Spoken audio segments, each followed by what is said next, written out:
What's up guys, SkyKevin here, and it's no surprise I haven't been playing Atlas as much for Season 5, as I've been waiting for some new updates to revitalize the game, and some big promises to come to fruition. We're going to talk about what's going on with the game, and my current thoughts going forward into Season 6. So, let's get started.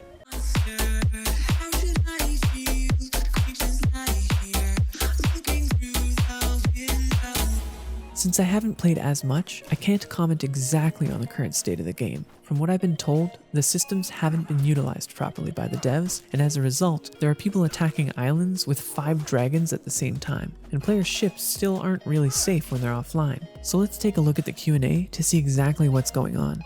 We begin with this teaser that looks like it's for a new ship. We can count 12 gun ports and a completely open top deck. So my guess is that it's going to be a new ship that they introduce as a midway point between the brig and galleon. Further, we can see that it only has 2 large sails on it, so chances are it will have some kind of speed limits compared to the brig, unless it uses some other type of movement, which may be entirely possible given the direction they're looking to go. So let's get into the Q&A. Question number 1. Will the dev team merge the NA and EU PvP servers to increase overall population? They give an answer that they're concerned about the lag and off hours for their players. I don't think this is all that true. For the off hours, islands have specific timers that they can set so everything is protected during those off hours. I've heard that they're looking to go back to the old Season 1 claim flag system instead of the current island claiming system, but I truly hope that they will still keep the island timers if they do. I have no problem with the individual claim flags, but I hated getting raided at 4 AM in Season 1 and waking up every day to all my ships being sunk.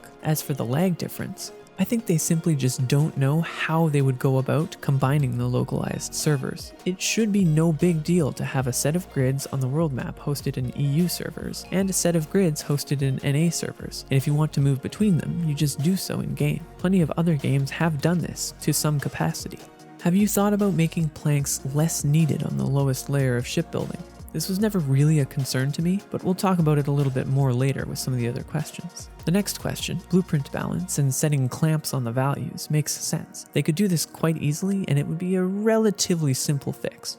Any plans to reduce stun durations? Yes, it's on the list and that's good, because if you remember, they tried to fix shield bash before by making it take more stamina, which unfortunately never really went far enough to stop it from happening. Also, the way their answer is worded, they talk about stun locking, so I'd expect further nerfs to torpor damage as well.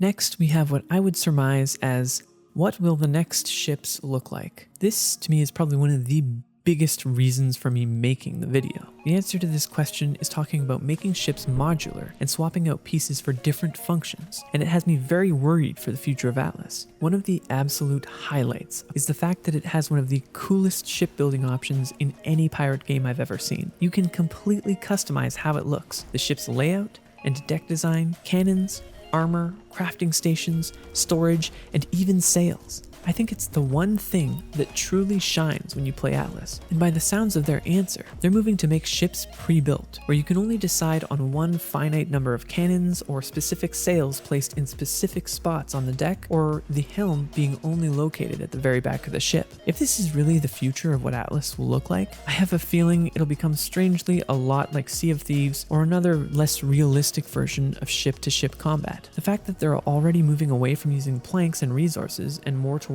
patch kits and full hull health is a clear indication of that. I'm confident I'm not the only one that actually loves the freedom of design that shipbuilding in Atlas can give you. So you might ask yourself, why would they take such an amazing feature away?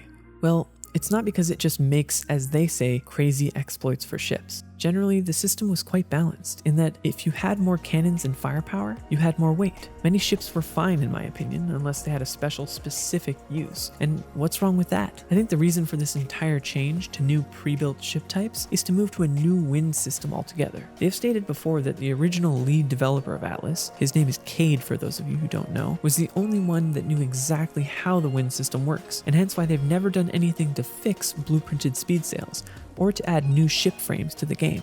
This is because they don't know how. They did mention that these modular ships will be more performant, and they're right. What they're doing is essentially taking a ship which is made out of every piece and every plank on board and combining it all into one object and calling that a performance increase. But if you were to ask any player whether they'd want a ship that they can completely customize each individual plank or just get the same carbon copy as everyone else, they'll probably choose the cool unique plank system that's been in Atlas since day one and one of its best selling features. But I digress. As we move on, they ask any plans for sea structures like harbor walls and gates. Yes, that's where most of the server performance increases would come from. Instead of having to build these huge megabase harbors with plenty of stone walls, it would be much easier to have a few larger versions of that are customizable enough to make a good, safe harbor entrance without the need for tons of spam. I've seen this done in many private servers already. Question about more PvP balances, they don't really answer this, but tell us to give feedback on Discord. Afterwards, a few more convoluted general improvement questions, and yes, they're working on them.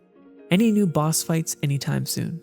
They say that they're fixing broken stuff, and boss fights were easily exploitable. That to me isn't a very good excuse for not utilizing what would be a great PvE activity for the game.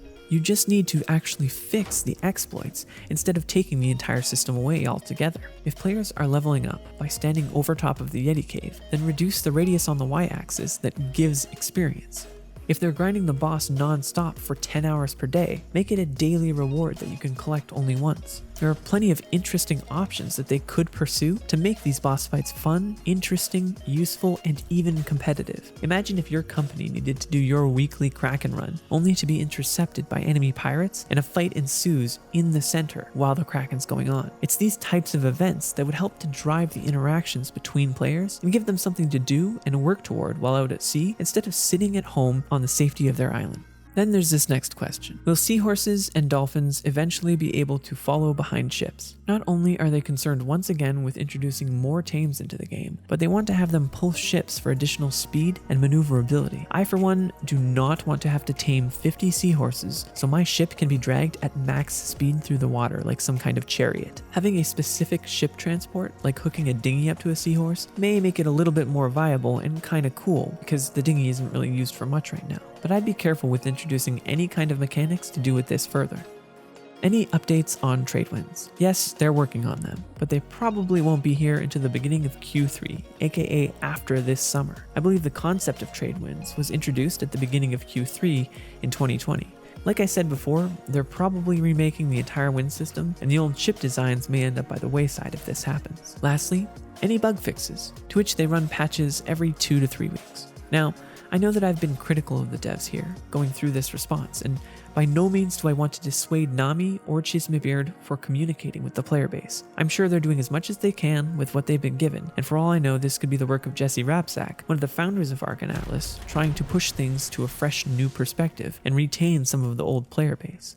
Honestly, I wish they just had another live stream once again so we could actually see some indication of who is actually in the community behind these changes. I'm obviously going to keep up with things and most likely jump into Season 6 just to see what's going to change. Hopefully by then, they'll have a working Tradewinds, stable player economy, and plenty of options for staying out at sea. They've made some good changes so far, one of my favorites being a harbor that lets you put your ship in and make it invulnerable with a gold upkeep. As I said in one of my previous videos, they just needed to give it a lot more health and it would actually be worth it for players to use.